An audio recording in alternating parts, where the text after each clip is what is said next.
فاطمہ کے لہجے میں دکھ، درد، تکلیف سب کی ملاوٹ تھی۔ نہ ابھی نہ ہی بعد میں جانتا ہوں تم جیسی عورتوں کی حقیقت۔ بحث کا موضوع بدل چکا تھا۔ وہ بغض جو فاطمہ کے لیے دل میں دبائے بیٹھا تھا آہستہ آہستہ ظاہر ہونے لگا۔ تم جیسی، آخر تم مجھے سمجھتے کیا ہو؟ فاطمہ تڑپی۔ بہت دیر بعد وہ صبر سے کام لے رہی تھی۔ صبر جواب دے گیا تھا، خودداری پر کاری وار تھا۔ مجھ سے پوچھنے کی ضرورت نہیں ہے، خود سے پوچھو، خود اپنی حرکتیں دیکھو۔ ولی کے ہاتھ جیسے اس کی دکھتی رگ آئی تھی، اس نے ہولے ہولے دبانا شروع کیا۔ تم اب حد سے بڑھ رہے ہو۔ حد سے میں نہیں، تم بڑھنے کی کوشش میں ہو، اس لیے تمہیں تمہاری لمٹس دکھا رہا ہوں۔ دکھتی رگ کو مزید مسلا گیا تھا۔ اب میرے سامنے یہ آنسو بہا کر خود کو مظلوم شو کر رہی ہو۔ میں کچھ بھی شو نہیں کر رہی ولی۔ دکھ اذیت میں فاطمہ کا گلا رند گیا۔ اب اگر تمہیں کچھ اور کہنا نہیں ہے تو پلیز اپنی شکل گم کرو۔ آنکھوں میں مرچیں سی لگی تھیں جنہیں چھپانے کو وہ پلکیں جھکا گئی۔ نہ جانے کیا ہوا تھا لمحے بھر میں کہ ولی کو یکدم اس سے نفرت محسوس ہوئی تھی۔ وہ تیزی سے اس کی جانب بڑھا تھا۔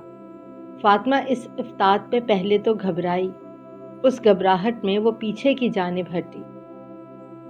جب سے تمہارے منحوس قدم اس گھر میں پڑے ہیں میری زندگی عذاب میں آ گئی ہے۔ فاطمہ کے فرار کے راستے مسدود تھے۔ چھوڑو ولی، مجھے درد ہو رہا ہے۔ ولی نے اس کے بازو کو ہاتھ سے پکڑ کر دبایا۔ وہ تکلیف میں بلبلا اٹھی۔ مرد کے ہاتھ کی سختی وہ برداشت نہیں کر پائی۔ او ہاں، میں تو بھول ہی گیا، درد تو صرف تمہیں ہی ہوتا ہے، عورت جو ہوئی، کمزور عورت۔ ولی تنفر سے کہتا اس کے بازو پر دباؤ مزید سخت کر گیا۔ میں اس وقت تم سے برا سلوک کر سکتا ہوں اور یہ تم اچھی طرح جانتی ہو۔ اب تو ابا بھی نہیں رہے جو تمہیں مجھ سے بچا سکتے۔ تم اس وقت تک مجھ سے برا سلوک نہیں کر سکتے جب تک میرا رب نہ چاہے، اور یہ بات میں اچھی طرح جانتی ہوں۔ انکل کے بچانے کا تو سوال ہی پیدا نہیں ہوتا، جنہوں نے مجھے خود تمہاری تحویل میں دیا تھا کہ تم مجھے دنیا سے بچا سکو، نہ کہ مجھے تم سے بچنا پڑے۔ اس نے نڈر پن سے اس کی نگاہوں میں نگاہیں ڈالی۔ ایک ہاتھ کی گرفت سے ولی کے اپنے بازو پر رکھے ہاتھ کو ہٹانے کی کوشش کی۔ تم اس وقت میرے نکاح میں ہو، یہ مجھے تمہیں یاد دلانے کی ضرورت نہیں ہے۔ لمحے بھر کو ولی اس کے نڈر پن سے خائف ہوا، پھر عورت کو ڈرانے کو آخری حربہ آزمایا۔ اس وقت میں تمہارے نکاح میں ہوں، تم حق رکھتے ہو، اس کے باوجود میرا رب مجھ سے اتنا برا نہیں کر سکتا کہ تمہیں ظلم کی کھلی چھوٹ دے دے۔ خود پر اتنا یقین؟ آخر تم ہو کون؟ خود پر نہیں، اپنے رب پر یقین ہے۔ ساری زندگی عزت سے گزاری ہے، غرور نہیں فخر ہے۔ کمزور عورت۔ ایک مرتبہ پھر سے ولی نے اس سے عورت ہونے کا طعنہ مارا۔ جسم کمزور ہے، عقل تم سے انتہا مضبوط۔ ایک عورت مرد کے پیچھے کھڑی ہوتی ہے تو اسے گرنے نہیں دیتی، ساتھ چلتی ہے تو مرد دنیا فتح کرتا ہے۔ اور اگر تمہیں لگتا ہے کہ تم اس کمزور جسم پر غلبہ پالو گے تو وہ بھی تمہاری بھول ہے۔ میں اسے بھی رب کی آزمائش سمجھ کر قبول کروں گی۔ ولی، آزمائش تو میری اس دن شروع ہوئی تھی جب میرے باپ کا سایہ میرے سر سے اٹھا تھا، جس دن میں نے اس گھر میں قدم رکھا تھا، جس دن میں تمہارے نکاح میں آئی تھی، جس دن انکل فوت ہوئے تھے، اور ابھی اس وقت بھی تو تمہارے ساتھ میں آزمائش سے گزر رہی ہوں۔ آنسو اس کی پلکوں کی بار توڑے گالوں پر اترے۔ تمہیں مجھ سے ڈر نہیں لگتا؟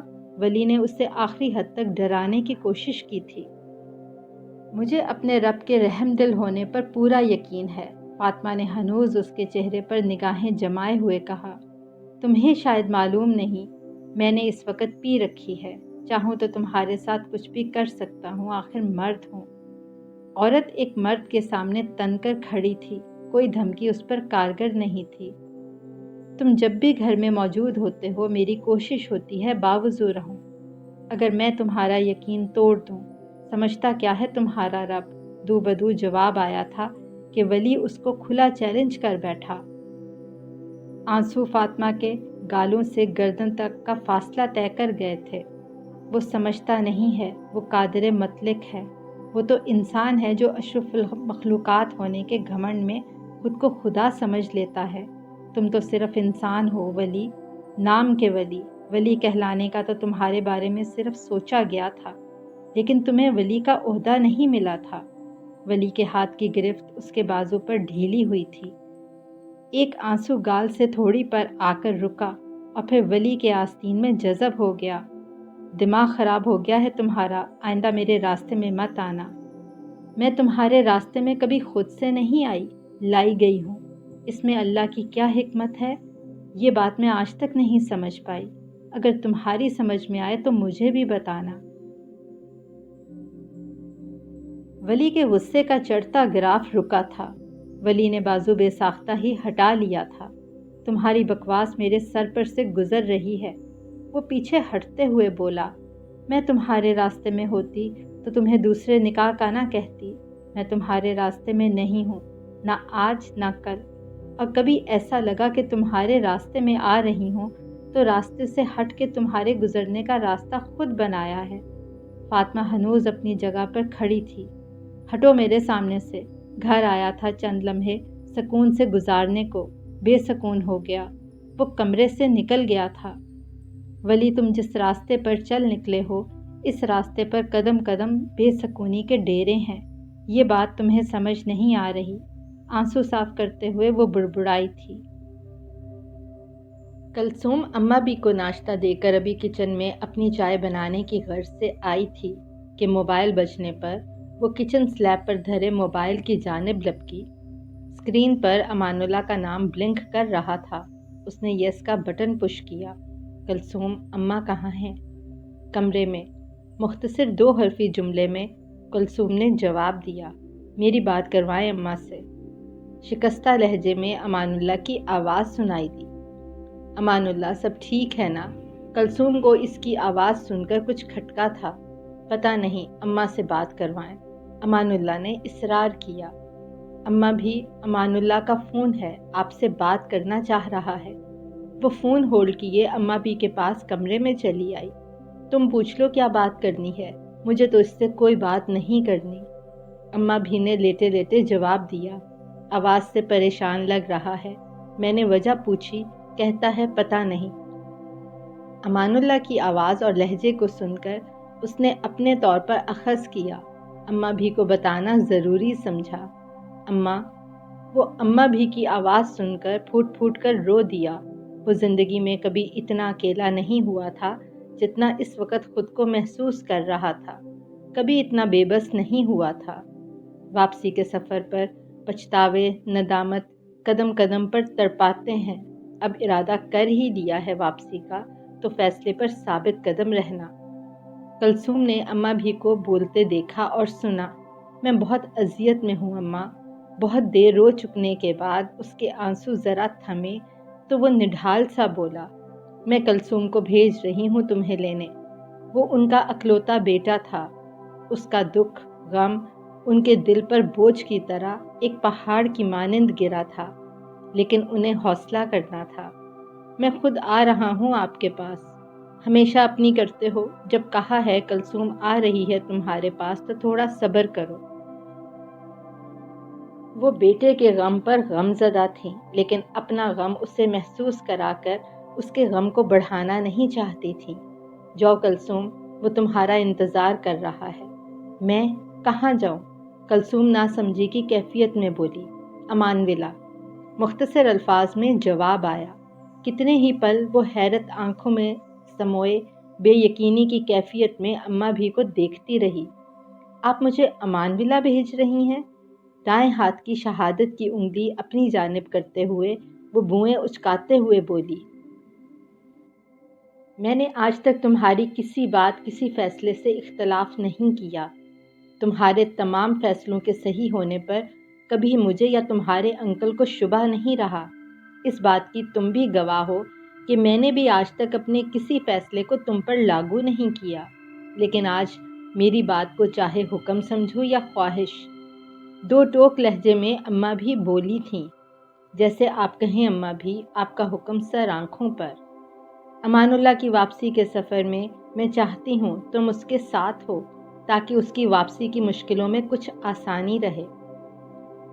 گاڑی میں امان باللہ کے ساتھ واپسی کا سفر بہت ہی خاموشی سے کٹا تھا۔ گھر میں داخل ہوتے ہی صحن کو بیساکھی اور کلثوم کی سنگت میں طے کرتے وہ اماں بھی کے کمرے کی جانب بڑھا۔ دروازے تک پہنچ کر کلثوم کے قدم رکے تھے۔ اماں بھی تمہارا انتظار کر رہی ہیں، یہ کہہ کر وہ مصلحتاً ماں بیٹے کو اکیلے میں بات کرنے کا موقع دیے دوپہر کے کھانے کا انتظام کرنے کچن میں چلی آئی۔ وہ اماں بھی کے کپڑے استری کر کے کمرے میں لے آئی تو ولی کو ان کے بیڈ پر لیٹے دیکھا۔ وہ بیڈ پر چت لیٹا، ایک ٹانگ پر دوسری ٹانگ رکھے پیروں کو ہلاتا، دونوں بازو سر کے نیچے باندھے چھت پر نگاہ کیے ہوئے تھا۔ سائمہ کا فون آنے والا ہے، موبائل بجے تو اٹھا لینا، وہ تم سے بات کرنا چاہ رہی ہے۔ فاطمہ نے واش روم کے دروازے کی جانب نظر کی، واش روم سے پانی گرنے کی آواز آ رہی تھی۔ اماں بھی واش روم میں تھیں۔ اس نے ولی کو دیکھا تھا، پھر اس کے قریب موبائل رکھتے بولی، میرے موبائل پر کر لے گی، اس کے پاس نمبر ہے میرا، آپ کو زحمت میں پڑنے کی ضرورت نہیں ہے۔ ولی نے فاطمہ کو کپڑے کرسی کی بیک پر رکھتے اور موبائل کو بیڈ کی سائڈ ٹیبل پر رکھنے کی تمام کارروائی خاموش نگاہوں سے دیکھی۔ اس سے پہلے تمہارے موبائل پر کال کی ہے، تمہارا فون ابھی بھی بند ہے۔ وہ اس کی جانب نہیں دیکھ رہی تھی لیکن مخاطب وہی تھا۔ ہاں شاید۔ اس کی بات سن کر ولی چونکا، پھر سر کے نیچے سے ہاتھ نکالے لیٹے لیٹے اس نے دائیں پاکٹ میں ہاتھ ڈال کر موبائل نکالا۔ میں چارجنگ پر لگا دیتا ہوں، آپ لے جائیں اپنا فون۔ یہ کہتے ساتھ ہی وہ اٹھ بیٹھا۔ ابھی چارجنگ پر لگانے کے لیے اٹھنے لگا تھا کہ فاطمہ بولی، اسی پر بات کر لو، میں تھوڑی دیر میں لے جاؤں گی۔ ابھی بات اس کی زبان سے ادا ہوئی تھی کہ اس کے موبائل کی فون کی گھنٹی بجی۔ سائمہ کی کال تھی۔ ہیلو سائمہ، کیسی ہو؟ ناچار ولی کو کال ریسیو کرنا پڑی۔ میں ٹھیک ہوں ولی بھائی، خیریت سے پہنچ گئی تھیں؟ وہ پوچھ رہا تھا۔ فاطمہ نے ایک نظر اس پر ڈالی، پھر کمرے سے باہر نکل آئی۔ ولی بھائی، میں نے آپ کو بہت مس کیا، وہ میں بس مصروف ہو گیا تھا، فی الفور اس سے کوئی بہانہ نہیں بن سکا۔ ابا بھی نہیں تھے؟ سائمہ کی آواز میں قدرے افسردگی گھلی۔ روحیل کیسا ہے؟ ولی نے اس کا دھیان بٹانے کی کوشش کی۔ ٹھیک ہے، مجھے ابا بہت یاد آ رہے ہیں، وہ اس کا ماجایا تھا، دونوں بہن بھائی کا دکھ مشترک تھا۔ گڑیا رونے سے مسئلہ حل تھوڑی ہوتا ہے، باپ بیٹیوں کے لیے کتنا ضروری ہوتا ہے، مجھے ساری زندگی اس بات کا احساس نہیں ہوا، آج ابا نہیں تو ان کی کمی شدت سے محسوس ہوتی ہے۔ مجھے افسوس ہے گڑیا، میں تمہاری رخصتی کے وقت موجود نہیں تھا۔ مجھے احساس ہے آپ بزنس میں کتنے مصروف ہیں۔ بزنس بہن سے زیادہ ضروری تو نہیں۔ بیڈ لک ہوئی میرا کہ میرا موبائل آف تھا، چارجر میں ہوٹل میں بھول گیا تھا۔ تھینک یو بھائی، آپ یہاں نہیں تھے، اس کے باوجود آپ کی طرف سے بہت پیارا گفٹ ملا۔ ولی نے سائمہ کی چہکتی آواز سنی تھی۔ گفٹ؟ وہ حیران ہوا۔ ہاں سچ میں، مجھے فاطمہ نے بتایا تو پہلے تو مجھے یقین نہیں آیا۔ کس بات کا یقین؟ وہ لا علم تھا، نہ اسے کسی گفٹ کے بارے میں علم تھا جو اس نے سائمہ کو دیا ہو۔ وہ کس یقین کی بات کر رہی تھی؟ پہلے تو سچ میں اماں اور میں پریشان ہی ہو گئے۔ ابا کے اکاؤنٹ میں ہم ٹرانزیکشنز تو کر نہیں سکتے تھے کہ ان کی ڈیتھ کے بعد اب لیگلی اکاؤنٹ ہینڈل کرنا پڑے گا۔ اماں بھی کے پاس بھی جتنے پیسے تھے وہ ابا کے ہسپتال بلز میں چلے گئے۔ اس وقت آپ سے بھی بات نہیں ہو پا رہی تھی کہ فاطمہ نے بتایا آپ بزنس ٹور پر جاتے وقت ان کو دبئی میرے اور روحیل کی فلائٹ کے ٹکٹ کے پیسے دے کر گئے تھے۔ فاطمہ تو جیسے اپنی دھن میں بولتی جا رہی تھی، ہر گزرتے لمحے کے ساتھ شعور کے نئے در ولی پر آشکار ہو رہے تھے۔ بہت سی باتیں اسے پتہ چل رہی تھیں جن سے وہ پہلے لا علم تھا۔ تھینک یو اگین اتنا پیارا گفٹ دینے کے لیے، سچ میں ابا کے بعد آپ کے اس کیئرنگ رویے کے لیے دل سے شکریہ۔ سائمہ خوش تھی، وہ چہک رہی تھی، وہ اپنے بھائی کی ممنون تھی، اس کا میکا آباد تھا۔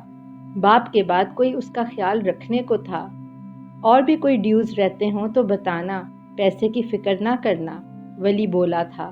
اسے بھرم رکھنا تھا، اپنا اور اپنے بہن کے مان کا، فاطمہ کا۔